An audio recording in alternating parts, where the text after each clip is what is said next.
Alright, so today we're working on a color wheel, and the very first thing we're looking at here are the three primary colors. You can see the three primary colors are in the circle that's going in your direction. And we have yellow, red, and blue. And at this point, you guys should have already gone through and labeled all these. We're just using abbreviations here, like Y for yellow, for instance, blue for blue, sorry, B for blue, and R for red. You know, this is for red, violet, so it kind of helps keep track of what it is we're doing. And also, as you work along, you want to make sure you activate the paint before you worry about putting it down. And all I mean by that is just grabbing some water out of your cup and sort of getting the area wet on the paint. It's watercolor, so water does activate that. So I'm going to start off with yellow. And right now we're pretty much just placing in all of our primary colors: yellow, blue, and then red. And if you already know how to do this, and this is the pretty easiest part of the color wheel, you can go and get started. Just for like brush control, we're going to keep it within the circle. It's a great way to practice that brush control, nice solid color.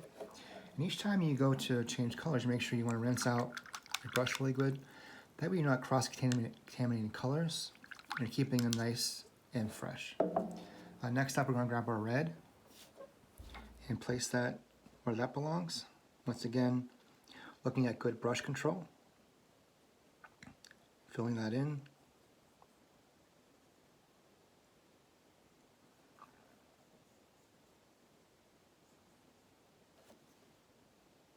In our blue.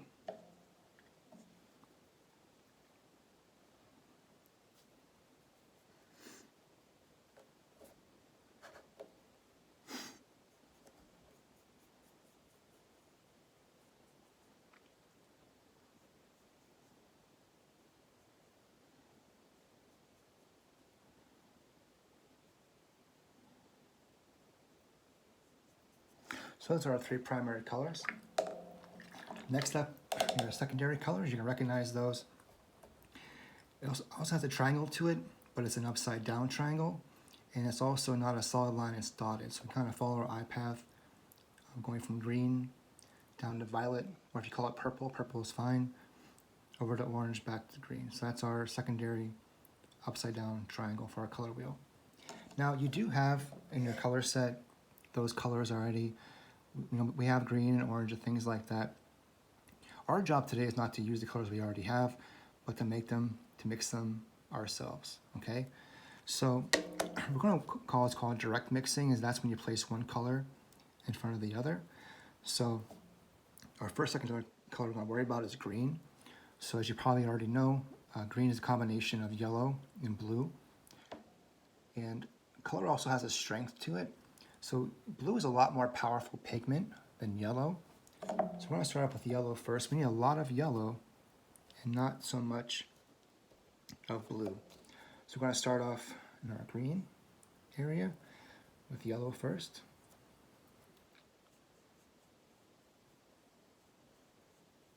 Okay. Once you have a good amount of yellow, still practicing good brush control. We're going to wash our brush out really good so we don't cross-contaminate. Grab our blue and just going to paint right on top of the yellow. And those two colors, because our watercolor is transparent, those two colors are going to merge together. It's going to form a green. Okay. Now we're going to be sticking around this area, doing our yellow-green and our blue-green next, since we're already using those colors. Makes life a little easier.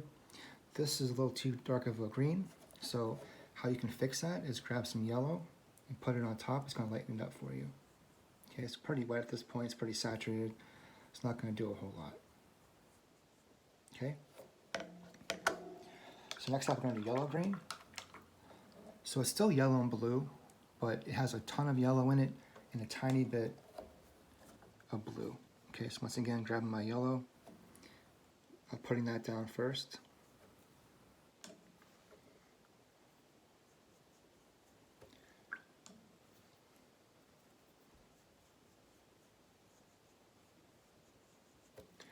And notice real quickly how much blue I'm taking is not a whole lot.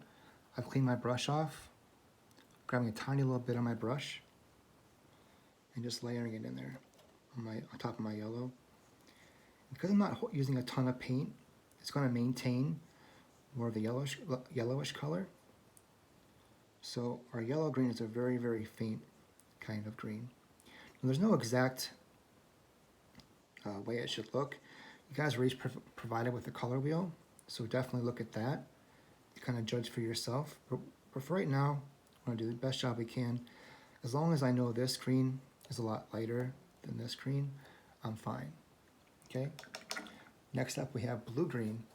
So it has a higher concentration of blue versus yellow. So we're going to start with our blue. I'm going to paint blue on here first.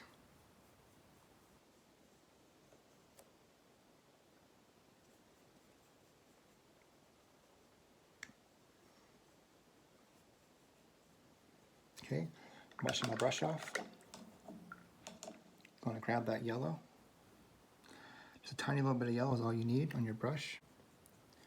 And work our way in. Okay, so it should have a much higher of a blue tone versus my regular green. So it's a very, very bluish green. Okay, next up we're going to mix our violet. So as you know, we have a primary color mixing with another primary color, so we have red and blue mixing together. And as far as like pigment strength, they're both pretty much the same. So it doesn't really matter which one you start with. Violet's kind of the more trickier one. So I'm going to lay down red first, my color.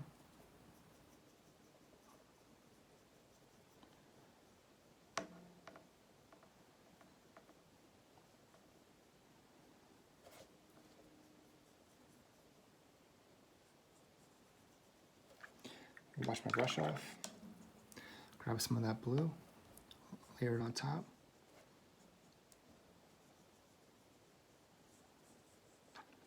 And that's one you gotta kind of fight for. It's gonna be a kind of back and forth. You'll kind of look at it, look at those color wheels that I gave you, kind of compare and contrast. Does it look like it's supposed to? This is pretty close to the violet that I want, so I'm pretty satisfied. But it's looking too blue. You can always add more red to it. It's looking too reddish. You can also add more blue. So that's a pretty good violet. We're going to stick around this area for tertiary colors. So our first tertiary color is blue and violet. Once again, tertiary is a primary color mixed with a secondary color. So we're going to start up with blue. So it has a higher concentration in blue versus red.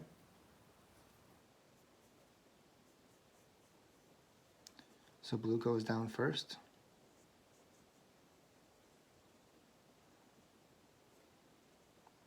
And try to maintain that brush control, try to keep it within the circle.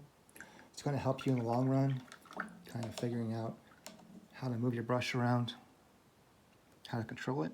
So I just need a tiny little bit of red, not that much.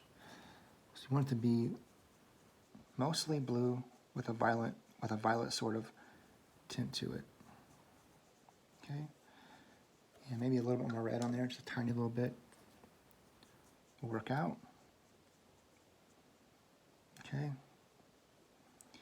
that's pretty good right there. Once again, you have those color wheels in front of you and kind of judge for yourself. Sometimes it takes going back and forth in terms of maybe I need to add more blue if it's getting too reddish, and vice versa. The last tertiary color we're going to hit in this area is red, violet. So it has more of a red tone. We're going to start with red first this time. So the exact opposite as last time.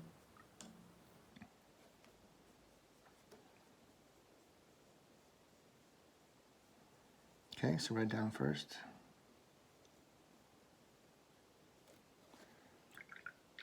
And this time we're going to grab a tiny bit of blue and mix that together.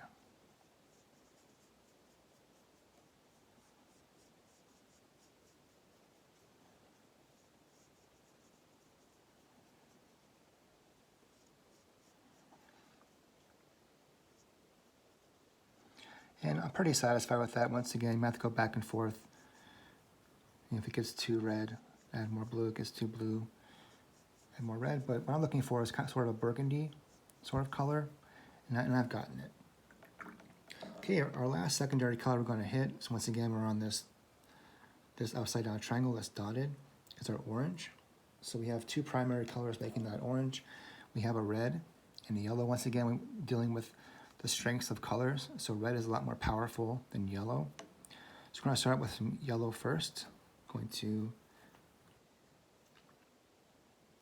saturate this with yellow.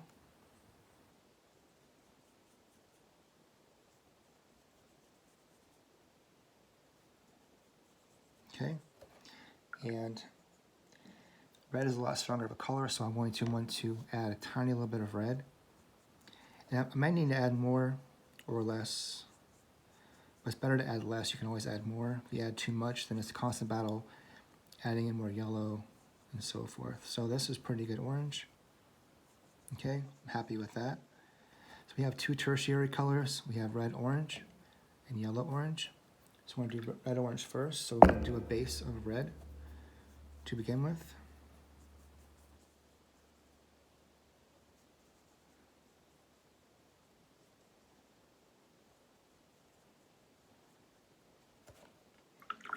And a tiny little bit of yellow. So it's very dominated by the red color. Sort of like a fiery sun, I guess you might think about it that way.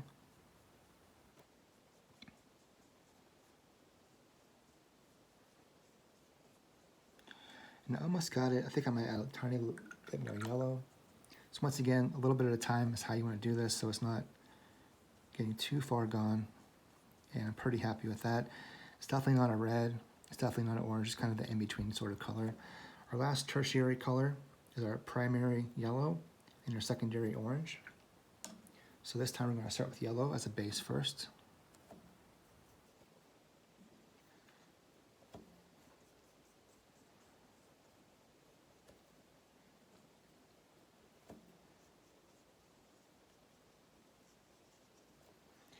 And we need a tiniest little bit of red.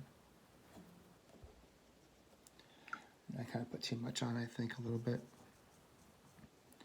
So it definitely should be lighter than the orange. And mine's a little too close. So how I can fix that is just adding more yellow on top. Sort of make it a little warmer of a color. Okay, and there you have it. So we have our color wheel. This probably take about a half an hour or so to dry, so kind of make sure you put it up somewhere safe. It's not gonna get bumped or wrinkled or anything like that. And once you're done, just kind of put it with the rest of your drawings. And we're gonna be using this in our next lesson, which is gonna be color schemes. So make sure you keep a hold of this and don't lose it. All right, thanks.